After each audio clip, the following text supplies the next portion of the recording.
So, we want to make a game, but how do we start, and what does it mean to make a video game? We're going to need a combination of two things, a game definition and a way to embody it.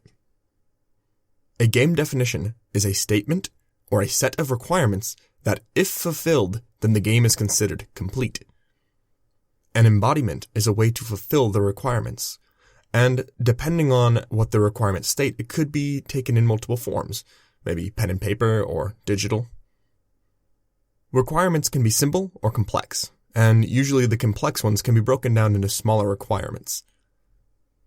Each completed part, each complete requirement, is utilizable. It can be used by other requirements. A completed game is just a whole bunch of connected, individually complete modules. So, to start making video games, define a simple requirement as possible and complete it.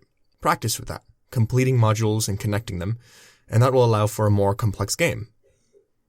As an additional note, computers obviously add a lot of complexity. That is necessary for completing computer games.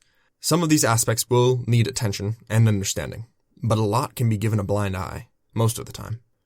Treat most things in the computer as already completed modules, and those completed modules can be used for making your game. Focus on the smaller modules at the start, and eventually you'll gain more understanding naturally over time. So that's it. What it means to make a video game is to define what that video game is supposed to be, in as simple terms as possible, fulfill those requirements, and connect them. We'll explore this approach to making video games in the coming videos. We will be defining as simple modules as possible, completing them, and then using them throughout the rest of our time making video games.